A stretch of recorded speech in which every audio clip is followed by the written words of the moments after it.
Hello, hello, hello. Welcome back. Summer of 26. What a global soccer showdown it is. With myself, Gary Striker, a little bit fatigued after the late night, that England banger of a game, and also an equally fatigued Qooligan as well, hey? How are you feeling, Qooligan? Not as fatigued as people in England. I mean, the game didn't end till 4 a.m. I got a WhatsApp from one of our writers. He was like, "What an amazing game! 2 hours of sleep. Now I go to work." I'm like, oh my God. That is the true World Cup experience, That in is my it. opinion. My brother was the same as well. They took a tactical nap on Saturday afternoon just to be able to sort of stay up. And then, of course, there was the weather delay as well, which made it even worse. And then 11 minutes of extra time. And so I think, I'm sure there's a load of memes out there as well of all the bosses in England sort of going out. Oh yeah, I don't think myself. anybody can have a truly realistic expectation that it's going to be a terribly productive day in England. The amount of billions. Or even across most of Europe. Yeah. I mean, Everyone was watching that game by the looks of it. Yeah. Yeah, everyone. Wow. Yeah. And what a game it was. Why don't we just get in there? It really was an outstanding match. Mhm. Which, I don't know, in a way doesn't surprise me, because there have been so many outstanding matches in this World Cup. It has truly been a tournament that has stepped up to its reputation of being the greatest soccer tournament in the world, and it is living up to that expectation quite happily, I might add. Yeah. I mean, I thought that Argentina-Cape Verde game was the game of the tournament so far. Well, I think that is still the game of the tournament, and could possibly become, and might just live as the game of the tournament forever, only just because of the sheer disparity between the two sides. Of course. And the fact that it wasn't a given. Argentina had to earn that win. And I don't think they haven't been tested like that in a very long time. No, and for plucky little Cape Verde to just come in and muscle up the big boys. Yeah. It was fantastic work, right? No shame whatsoever in that. Yeah. And of course, and Argentina had to win it off of a fluky own goal. They got through. But let's stick to so the Azteca last night. I mean, it had everything, that game. It had absolutely everything. The energy, the drama beforehand, the weather delay. There was the questions about altitude and how are they going to do it. I know there were, again, the Mexican fans were outside the hotel setting off flares and drums and cars, sort of car horns and all those kind of things. And then it really was an intense. I had a friend was sending me. A friend was at that game and he was sending me pictures inside, and he's like, "It's electric inside here. You can just feel the tension and the energy." Which I'm sure, with the humidity factor, the altitude, and just the Mexican energy, and then the English sort of like pushing it back. It sounded like it was definitely sort of to be there was one of the sort of memorable experience for sure. You could they don't actually put the proper sound through on a television broadcast. But even then, you could hear it. You could hear it in the broadcast, just how intense it truly was. Because I was noticing the audio levels being elevated in that respect. I was like, damn, if they're this loud and they're going through normalization and flattening and various reduction, algorithms, I'm like, it's got to be positively deafening in there. Yeah. Well, I think the fact that Owen Hargreaves said, I think on 3 different occasions in the commentary as well, it is electric in here. This is, I want to get my boots and I want to go and play. That's what he said. Yeah.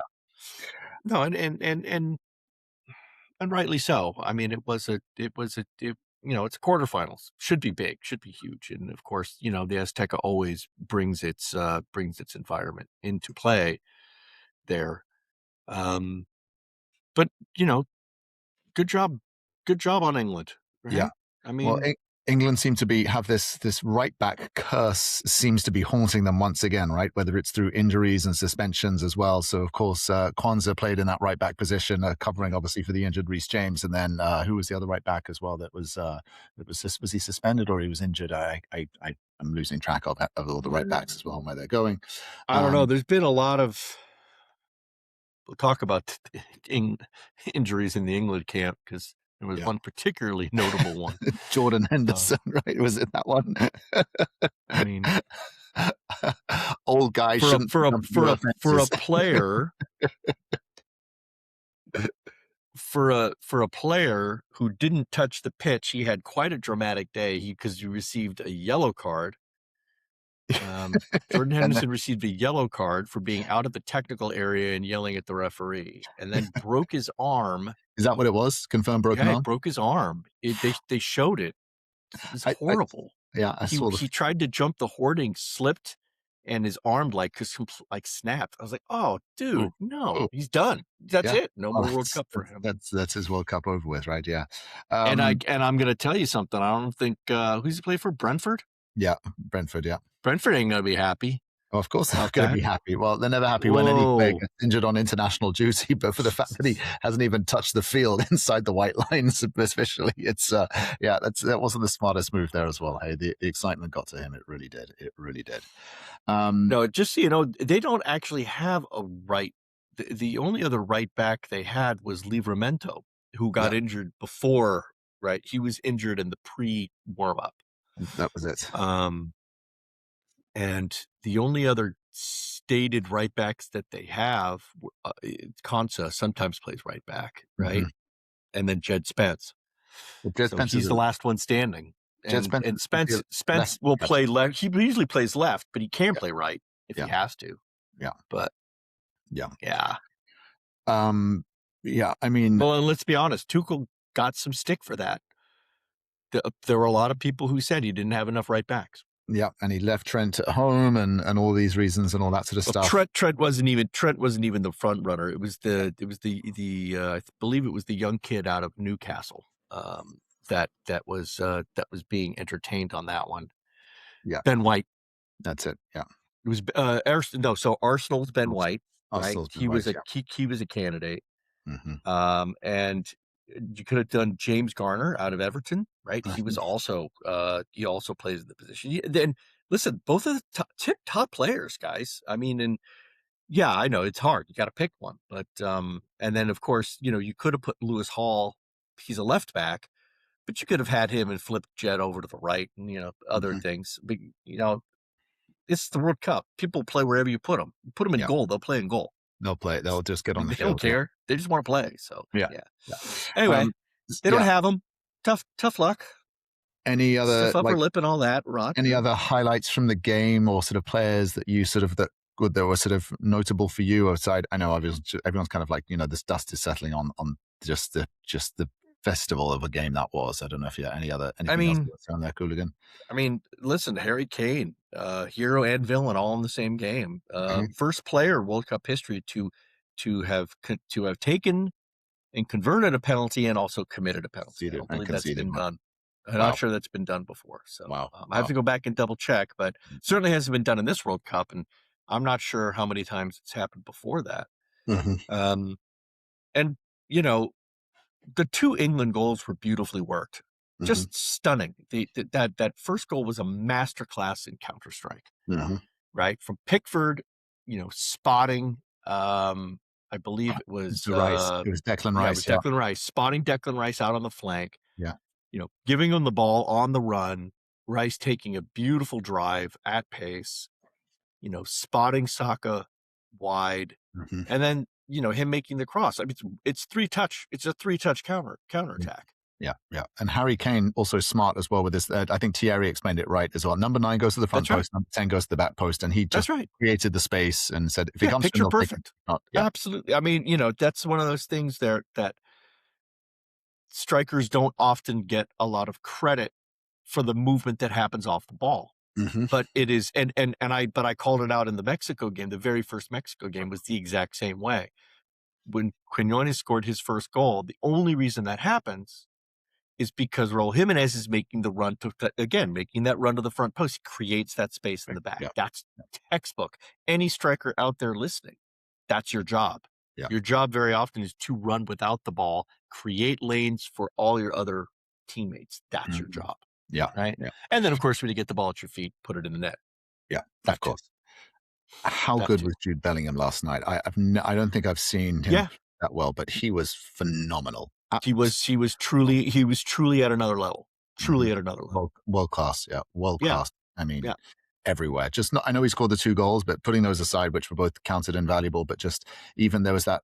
We were watching the highlights with my son this morning, who couldn't stay up and fell asleep halfway through, so we rewatched the highlights as well. But I forgot, like, he got back and sort of cleared the ball away in the last moment, and sort of just after when England were 2-0 up, and sort of, you know, there was a lot of space, and then just towards the end, still running, just getting out of trouble, passing the ball out of that. He was deserved man of the match. And he was clearly having trouble towards the end. You could see, you could see the breathing. You talked about the altitude, and I wanted to make a quip, but I said, please don't ever say the word altitude again. I don't want to, but it was by the end, but it wasn't, I think everybody, I heard the commentator say it, and it was true. This game wasn't about altitude. This game was about attitude.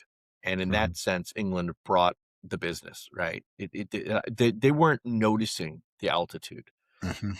They were just feeling tired, and rightly so, because they went down to 10 men, right? And had to play a good number of minutes. They had to play 36 minutes, a man short, against a very, diligent and aggressive, Mexican team. And and it got nervy. It got very nervy. In 11 minutes of stoppage time. And by the way, that was totally appropriate. It wasn't excessive. That was fair. We had seen one other game with 11 minutes. We'd seen a number of games with 10 minutes, given the fact that there was a red card, given the fact that there was a penalty, both of which had to go to VAR review. The 11 minutes was entirely appropriate.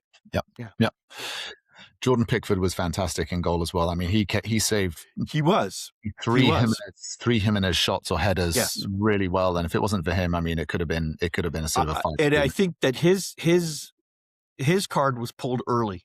He was forced into action much earlier than everybody else because that first initial stop, I think in the 7th or 8th minute, Jimenez, that right, was, I mean, that was the game, in my opinion. If that goes in, all of a sudden it becomes a very different game. England's they suddenly have to retreat and they're on the back foot, and they didn't have to do that. And that's huge. So huge. England obviously knocked Mexico out. Again, all of the pundits and everyone sort of saying about the Azteca and what a wonderful stadium it is, and the final should have been there just because of the history and sort of obviously the provenance of it. But so that is unfortunately Mexico's journey has come to an end. I would like to say, I thought, by the way, this Gilberto Mora, 17 years old, youngest ever player to play in a knockout game in a World Cup, he looks a very exciting prospect, a very, very exciting prospect. Yeah, I'll be honest with you. I thought he was I think he was a bit of a nothing burger in this World Cup, and not through any fault of his ability. Just nothing ever really fell at him. He just never really had his chance. Yeah. But he does look, I mean, I do think Raul Jimenez was that guy. You're thinking to yourself, why in the hell would Fulham? Like Fulham's probably sitting there going, that might not have been a smart idea to let him go. I mean, he was fantastic. Right. Wolves are loving this. If you think Wolves aren't coming straight back up, kids, put your money down now because Wolves is coming straight back up. With who they've signed. He did look good. They're going to be a championship. They're going to be a championship team with some major firepower. Well, if they can hold on to him, if he doesn't get plucked, but he is 35. He's so not maybe plucked. He signed a contract. There's no way he's getting plucked. Raul Jimenez signed a contract, and I'll tell you something. He is not going back on that, and they're not going to let him. Well, we'll see how. I have never heard of a player who has signed a contract for a team during a summer and then changed that. Well, not without some seriously exceptional circumstances. Unless a crazy offer comes in, but again, I don't think anyone's going to pay big money for a 35-year-old. No, nobody's going to pay big money for him. He's too old. No, it's not going to happen. But that doesn't mean he's not worth what he's getting right now. Yeah. Oh no, he's definitely there. Yeah. And then of course, Hooligan Quinones. Again, otherworldly stuff, right? That finish that he had off the volley with that ball doing that spin, for him to control that and keep that under the bar was Good finish. truly a spectacle. Yeah. And made a game out of it. And I think we were chatting on our WhatsApp with our social media director. He was talking about, he had some quip about, well, one more goal and it's a game. And then Quinones literally scored 30 seconds later. And I said, that goal? Because now that made it a game. It's a game. It was on. And I think he was referring that in a slightly different way. But yes, so it goes. I would think that if he was 2 years younger, his price would be astronomical. He's 29 though, and he plays in the Saudi league. So I think most people are going to consider him somewhat of an untouchable figure only because of the salary requirement. Yeah. Well, he's being rewarded. Speaking of contracts being signed in the summer, Carlo Ancelotti signed an extension to his deal just before the World Cup. Well, he was a smart boy, wasn't he? Well, all Brazil's Football Federation not so smart, depending on which way you have it. But yeah, no, I'm going to give Ancelotti the credit here. We've always said he was a chess master, and he saw this move coming. And got himself and he basically castled his king right before that happened, so that he was in an unassailable position. You can't touch them. If you know chess, you know what I'm talking about. Yeah, of course. When you move the rook and the king, but I mean, I think we've been saying this as well, is that this Brazil team is not the sort of Brazil there, and I think they came through. And what was really interesting is, I don't know if it was Norway's dominance or it was Norway's game plan, which was to be should I say, if it was Ancelotti's game plan to say, Brazil, sit deep and let Norway come onto you, and then we'll hit them on the counter and use our pacey players, or if it was just the fact that Norway just said, let's get at these guys and just press them and just squeeze them, because Norway dominated Brazil, completely dominated. I suspect it might have been a little of both. I think Ancelotti was, I think he is still, at the end of the day, a somewhat old school disciple of the, hold and counter. I think he trusts his players enough to know that if they go into that and the dynamic does not afford them that opportunity, or if it grants them opportunities to do something different, they'll adjust. And he expects his players to be savvy enough to recognize that. That opportunity never came with Norway, because Norway just was high tempo, high octane from the get-go. And just relentless on them. And I mean, again, you talk about players doing all the business, right? Kane, he drops back in defense. Even, obviously when they had 10 men, but even before that, Haaland does the same thing, right? He's in every corner, he's there. He's there defending. There's no standing around with strikers like this. They are full field players, committed all the time. Right? Yeah. There are some strikers that don't do that. They just stand in the box and they wait for their day. But no, not these guys. Not these guys. And I think the most telling moment came. The first goal, I hate to say it, was all Endrick's fault. That skinny little waif had no chance going up against the Viking. None. He was standing there waiting, and he got himself in. He's thinking about his positioning and all that, while he's thinking Haaland's doing. He's gone. Yeah. Just right in front of him, head in the net. And even if Endrick had been there, he would have just plowed right through him. And, as it is, he just stuck right in. I mean, for a big guy, he could be very dainty on his feet, because he slipped right in without really if he touched him, it was a brush. Yeah. Just beat Endrick solid. Had him flat-footed, beat him solid. But that second goal, who in their right mind gives him that much space and time? I'll go, oh, he's in the box score. And it's true. Statistically, the majority of his goals are scored in the 18, and he actually in the 6.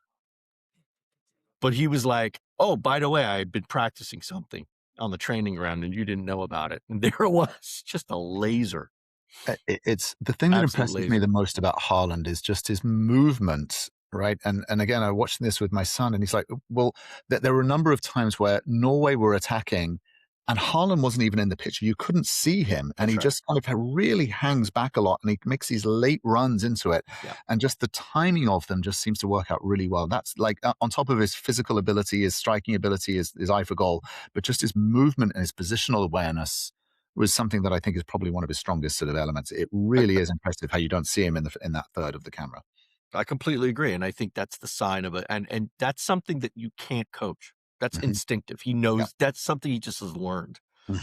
And yeah, it's, I am really excited for Norway England. I have to tell you, I think it's going to be an absolute brilliant match. Yes. I really and I don't think anybody in their right mind is going to be looking at this Norway team now and go, "Oh yeah, this is going to be." No, this is not a Tottenham versus Bodo Glimt scenario. This is This is not. They'll go And even in that scenario, I still liked Bodo Glimt. Yeah. Right. And I Norway think, will you know, go into that. Norway will go into that game and say, "We can get these guys. We can beat them." Norway will believe that they 100%, can beat them. 100%. They'll, yeah, they know it. They know it. Oh yeah. Oh yeah. Okay, Qooligan. But So we've got two other ones that we should probably go over too, right? And that was from the 4th of July. What the sort of the wrestling match, or the sort of the kicking match that was Paraguay versus France. I mean, that was awful. I mean, I mean, it's really interesting that you would have, you know, that in a day, right, within a 24-hour period, you would have a match as brilliant and open and gorgeous as England-Mexico, or even Brazil-Norway, which was a, you know, an end-to-end fracas. Because I think we have forgotten to mention Norway's goalkeeper. You talked about Pickford. Pickford was a pale comparison compared to Nyland from Norway. He saved that penalty, and then had a few serious saves as well. Not just the penalty, but the deflected shot that was going into the corner. He's sitting in the middle of the box and backtracks, fingertips onto. Dude, seriously, that, I mean, you know, is notwithstanding the sort of extraordinarily gracious gift that the American referee gave to Brazil.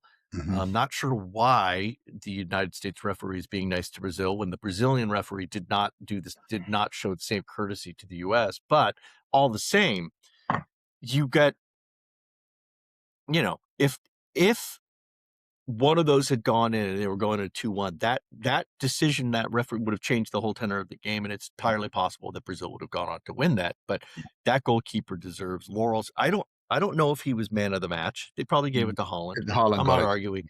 I'm not arguing whether or not Haaland deserved it, but Nyland really deserved it. It was his match. Well, this whole World Cup has definitely been one for the goalkeepers. I mean, this has been. I mean, Bozinha, of course, he's sort of written his name into history, and obviously sort of, you know, been rewarded with Instagram followers, and will probably get a move somewhere, I imagine, as well. There was a rumor that Inter Miami are going to try and bring him over because he plays just down the road at Miami FC in the USL. No, that's Eloy Rome. Oh, it's the other one. I'm getting them confused. Eloy Rome plays for Miami FC. Okay. Bozinha plays for second string Portuguese side, isn't it? It's a second string Portuguese team. Somewhere there. Yeah. Okay. But yeah, he'll probably get. I imagine they'll get a move out of it. But yeah, it definitely has been one for the goalkeepers. They've really performed and really showed up. It's been absolutely fantastic. And then that Morocco-Canada game, I mean, that first half was pretty sort of pretty meh, and then Morocco just obviously sort of, you know, just were too much towards the end and dominated. I felt. I actually have a different. I didn't think that Canada played poorly. I think and when you look at the statistics, Canada actually dominated that game in so many of the key metrics. There was only that one really important one that mattered. Yeah, and that's putting the ball in the net. And in that sense, Morocco showed its class. Yeah, and then ruthless. Clinical, and effective, and that scoreline was unfair to Canada in the sense that I think Canada played better than that scoreline indicated. They were pretty good, but Morocco was just better. Morocco only took 5 shots the entire game. 5. 4 of them were on frame. That's rough. They had 10 touches in the opposition box, Morocco. All those shots were coming in from outside. Canada had 32. They had 10 shots, 3 on frame. So it's like, it's just not right. It just wasn't their day. Some days are like that.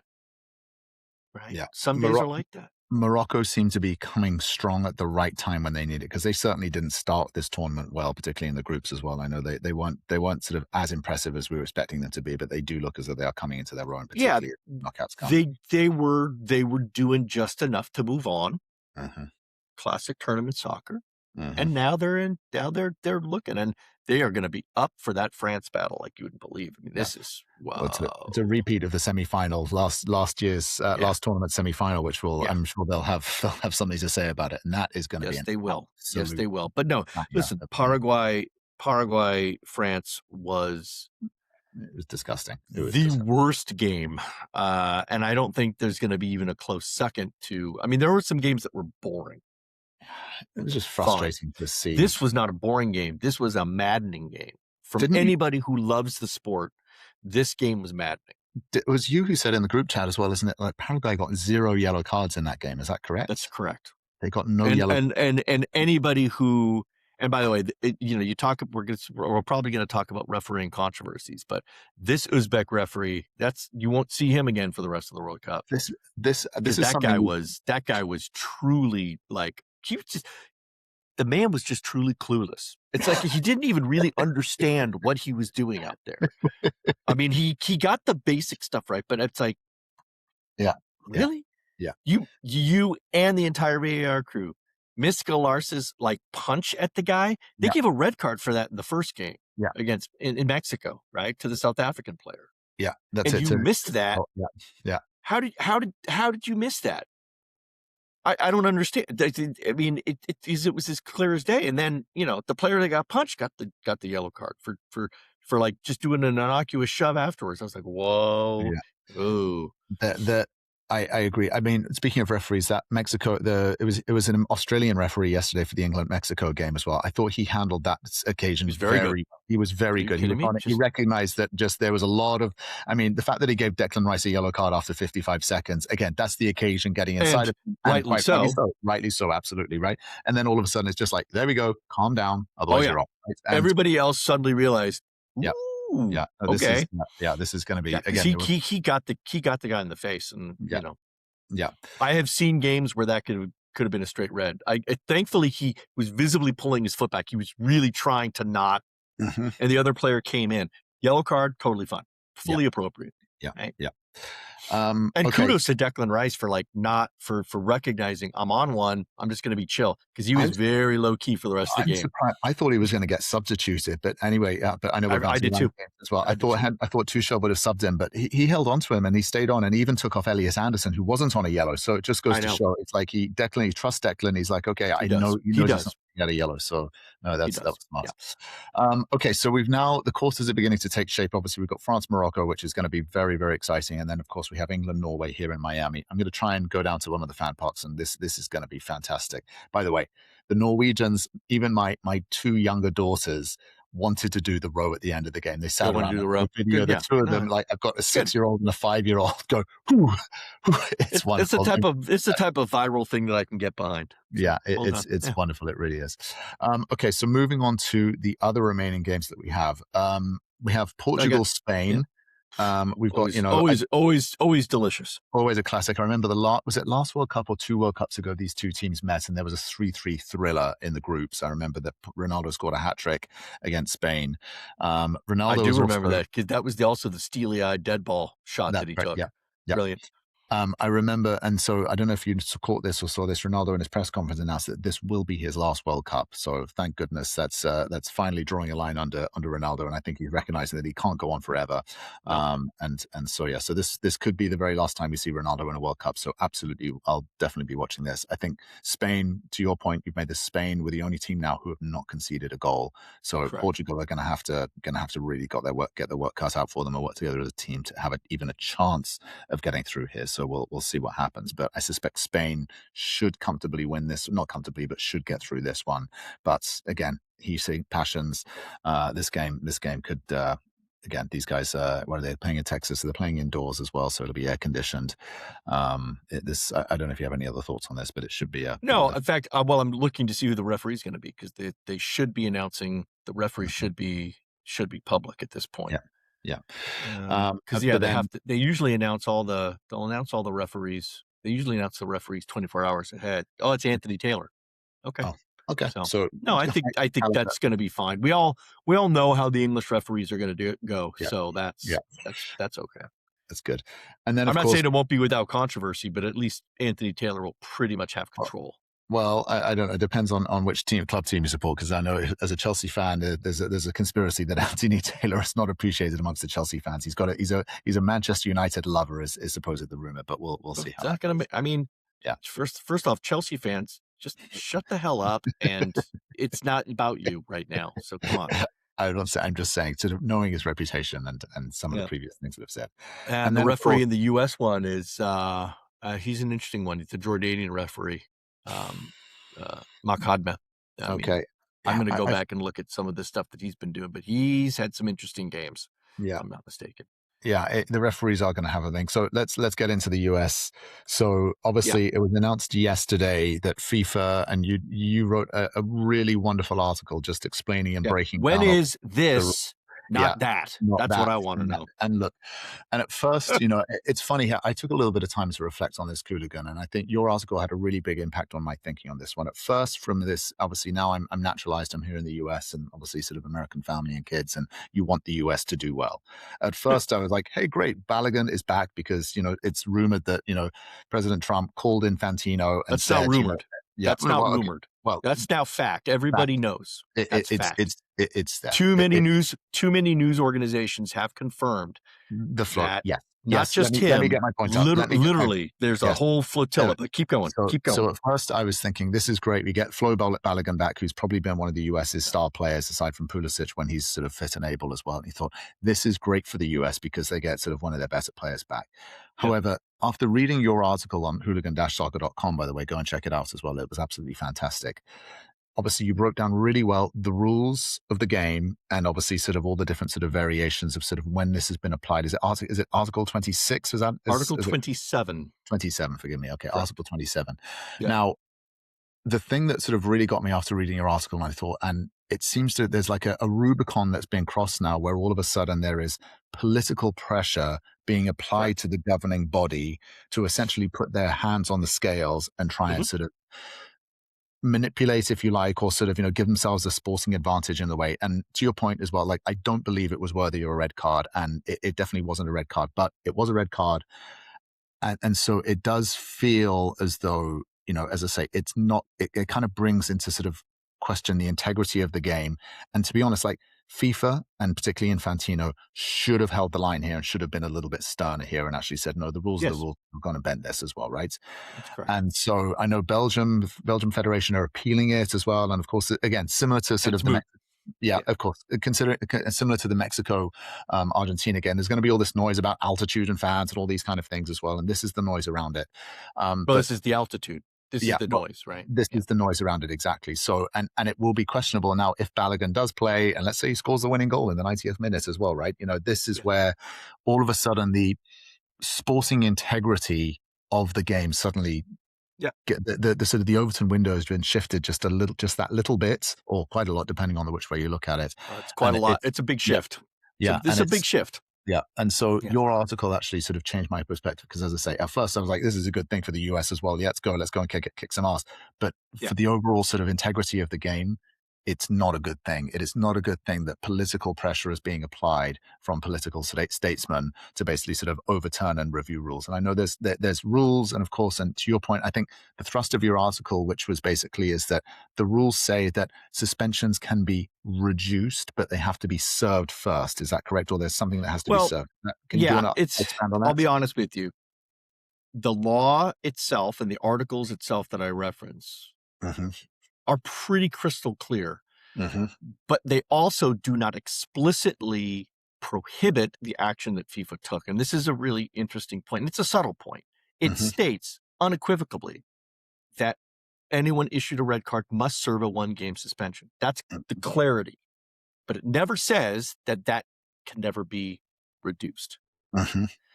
It does only state, however, that the actions that can be taken under those articles is that a disciplinary can be increased. Doesn't explicitly ban the decrease of it. So what you're looking at is a gray area. This is it's a legal limbo, so to speak. Yeah. And it is Article 27 has only ever been applied once before.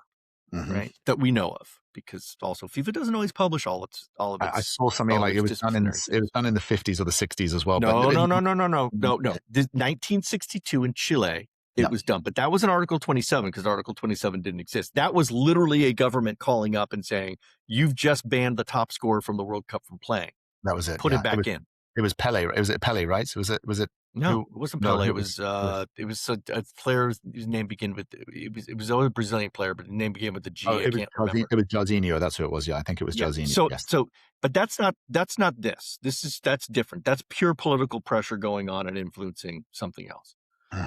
Article 27 was applied to Cristiano Ronaldo back in 2025. After he elbowed Dara O'Shea in the face. It was a clear and deliberate elbow into the guy's face. Malicious. He got a three-game ban, which is the norm for violent conduct. He served 1 game of that suspension. That's the key thing. He served 1 game of that suspension. Then they put him on suspension so that he could play in the World Cup. We all know why they did that. Ka-ching, ka-ching. It was for the money. Ronaldo, right? It's for Ronaldo, for the record book, for that, whatever. Yeah. That's done.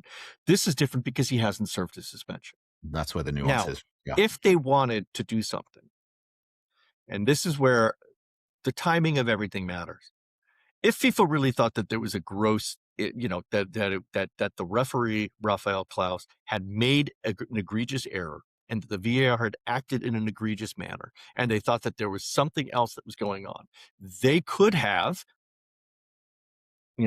actively, proactively said, we're going to look into this, and said so, and reached the same conclusion, and people would have huffed and puffed and been upset, and nobody would have cared. But they didn't. And now we know that there were outside pressures, outside forces coming in. And I don't know what's true and what's not true. And one thing you're going to read, and if you are, and if you're listening to this, do not believe this. You're going to see a lot of Americans saying the reason that they did it was because the VAR didn't show the thing in real time and only showed the stills. We don't know that. That is an internet lie. Yeah, but he didn't even go to look at the we don't. Referee didn't even look at the VAR. He just gave the red card and sent him off, right? He didn't review it. No, he did not. No, he went to the VAR. Oh, he did? Oh, I'm sorry. Okay. No, here's how it happened. He ignored the foul. He didn't call a foul. He ignored it, waved it on, allowed the advantage to play. Then at the next stoppage, VAR said he was going back to check on the player because the player was still down. Then the VAR whispered into his ear. Then he walks over to the monitor, looks at the monitor, comes out, gives the red card. So, fine. We don't know what he saw on that monitor, and we never will know. So don't believe anything that people are saying, because that's what everybody's claiming. All the Americans are on their high horse going, no, they're doing it because he did. No, we don't know that. We don't know what he saw. And there hasn't been any official thing. So don't believe that. But we do know for a fact that Trump called Infantino. That is a fact. We know that. We also know, or at least we suspect, that there were outside legal counsels in the employ of the White House that put together a dossier on Rafael Klaus, including analytics of every game he's ever done, that was also apparently presented to FIFA. So they went full court on this one, man. They went all out. They litigated, yeah. They litigated. And as you said, you summed it up really well. That was political pressure that should never be involved. And FIFA can stay, and they're going to stick to their guns all the way. It was an 18-person interdisciplinary committee that reached that conclusion independently. And that's bullshit. And I think anybody who's got half a brain cell recognizes that is bullshit. We do know that happened. There are only 2 people on those interdisciplinary committees that are known to the public. Yeah. There's a chairperson and a vice chairperson. They are public. Everybody else is anonymous. Okay. By the way, that's anonymous to us, not to FIFA, not to Gianni. He knows every single one of those people. He's got their cell phones. He knows where their families live. And if you think that's not the case, that's the case. Well, they work for him. He's their boss, right? He's their boss. Yeah. So if he calls up and says overturn, you're going to overturn. Yeah. Yeah. So listen, and it's not Balogun's fault. It's not Pochettino's fault. He didn't ask for this. It's nobody on the U.S. men's national team asked for this. This is the sports and politics mixing, and they should not be mixed. And they should not mix. Yeah. This is outside interference in something. And unfortunately, if the U.S. goes and does something miraculous, if the U.S. goes on and wins the World Cup, it will never be a true win. It will always have a cloud around it. It will always have an asterisk around it, especially if Balogun in this game does something. Now, and this is the thing. Poch could sit there and go, for the integrity of the game, I'm not playing him. That would be do that. That would be a neutralizing move, actually. That would be a neutralizing move.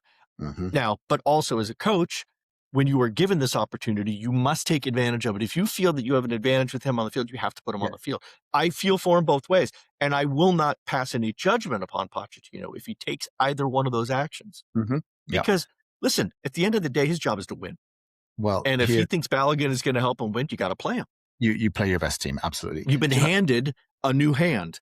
Yeah. You've got to play the hand that you have now, not the hand that you were dealt before, because, this hand is better than that hand. I'll go back to that and see if I can. No, you don't do that. You throw away no your poker player does that. And you've got an ace, right? Yeah, you throw away That's your six. Right. You don't do that. So, listen, I just hope it's a good game. I hope, and I think it will be a good game. Yeah.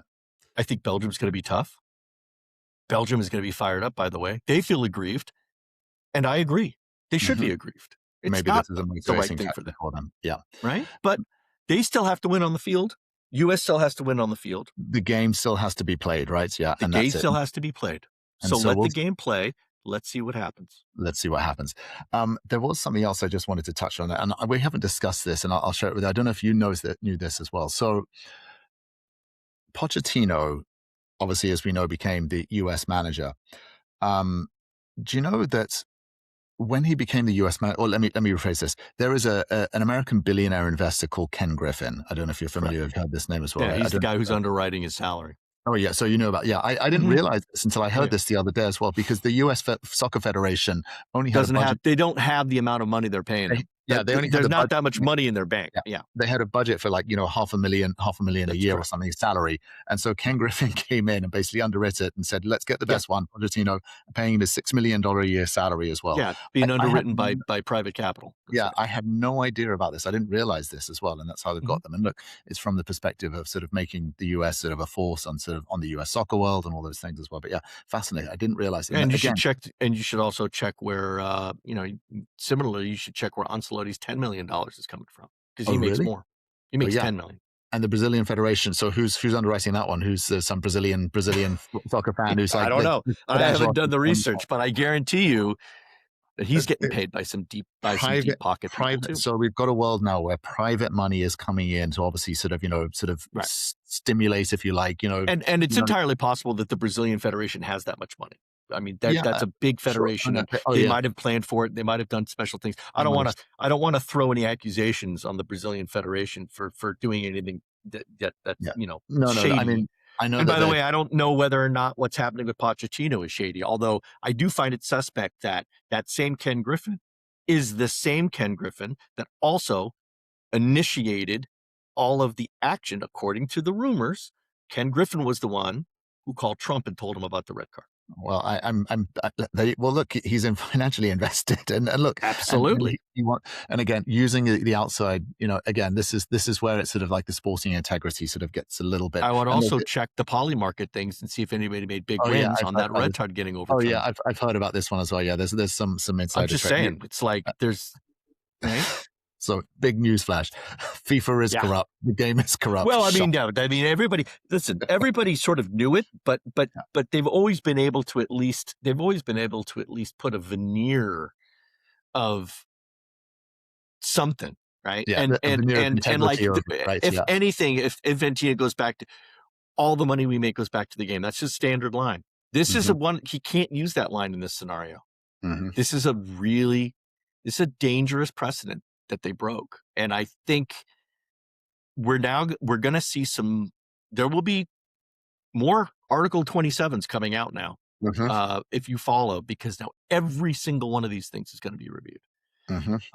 And by the way, that's going to be the worst job in FIFA, is being selected for that disciplinary committee, because now you're just going to it's going to be awful. Yeah. And you're right. They should have just held their line. If they had just held their line, it would have been fine. I think that the real sort of the irony of this as well, and I shared this in our group as well, is that Sepp Blatter, okay, the previous FIFA president, ended ousted for corruption. I know. Said it was like, this is good. Not just Sepp. I mean, everybody did it. And I love the Belgian Federation statement was a brilliant statement. Mm-hmm. It encapsulated everything, because it wasn't just anger. They didn't just come out going, we're aggrieved with this. No, they gave all the facts, the reasons. Yeah. And they used FIFA's own articles to do it, because there is also an article, 66.4, which is very clear. Must be served. Yeah. Yeah. Well, once again, mandatory. It's like, and they just, as it's like they stopped reading at 27, went, oh, there it is. And they just didn't bother reading all the way down to the end. Don't look at it. Well, again, I will say Gianni is a master politician, and that's what he is, right? And he's a master politician. And again, politicians, as my father always used to say, should be changed as like diapers. They should be changed as frequently and for the same reason. So yeah. Anyway. Yeah. On that, Qooligan brings us up. That's 45 minutes. That's a half of football. So we are good. I think we are going to get to it. We've got a lot to get through. Obviously, 2 good games today as well. It will be really interesting to see what team Poch picks and then the outcome of it as well. Because if Balogun sort of, comes on and scores in the 90th and scores a winner in the last minute or something like that, that's kind of, again, that's sort of, again, I'm not saying I don't want the US to qualify and do well and sort of get through. I want the United States to do well. I would love for them to beat Belgium. But you want sporting integrity, right? And I just don't think they should have done it with, and they might, that's the thing. Yeah. Yeah. In a way, we'll never know now. And that's kind of disappointing. They took something away from the United States too. That's what people don't realize. Something was taken away from the United States here. Yeah, yeah. And look, while we've been talking about like the referee for the Paraguay France game, like that's human error, right? That is a human being doing their best. They may not be up to the level, but they're making mistakes and innocent listen, mistakes. I think Klaus was the same way. That was a terrible game he called. Yeah. It was a terrible game. Yeah. But I don't think you should necessarily be vilified. I don't think you should be going back. I think he made some mistakes. I think the VAR did some bad things. Fine. Innocent mistakes. Go to the next one. You move on to the next one. He doesn't do any more in the World Cup. Yeah. You move on to the next one. It's no big deal. But weights on the scale, hands on the scales that's where it sort of starts changing. That's a problem. Yeah. That's a problem. Anyway, all right. Before this turns into a complete sort of rant-a-thon, let's pause there as well. We'll drive it on as well. Some good games. Yeah, I am excited for the Portugal-Spain game. Hopefully, Cristiano Ronaldo's last game, and we will never see him in a World Cup again. I don't think either of us will be too sad about that motion as well. But let's listen. He broke his records. He accomplished what he needed to do. Good for him. Yeah. By the way, Neymar. But just a quick one, just to finish. Neymar in tears at the end of that Brazil game as well. I mean, only player to score in 4 World Cups besides Pele. Brazilian players to score in 4 World Cups. Is that correct? Yes. Yeah. Only Brazilian player. Might be. I'm not sure how many others have done it. I have to go back and look. I have to look at Ronaldo research, but I know Ronaldo didn't. Well, Ronaldo has. He scored in 6, but sure. But no, sorry, R9. Ronaldo Phenomena, right? He hasn't. Yeah, he scored. He hasn't scored in 6. No. Pele, and Neymar are the only ones who scored in 4 World Cups. 4. That's what I said. I was just doing the mental math and thinking through, because I know R9 didn't play in 4 World Cups. So it wouldn't have been him. Yeah, look, that's wonderful as well. Good for him. Again, good for him. Did you see the sort of the shit talking that was going on between the Norwegian keeper as well? And they were going there and he scored. And it's like, listen, dude, you need to get the ball back to the center line. But he took a moment to sit there and just give it. And then he's in tears at the end. And it's like, it's all good. Hey, man, you felt it. Yeah. He got it. He got what was coming to him as well. So, yeah. Anyway, Qooligan. Fun. Exciting games. Until next time. Got it. Peace.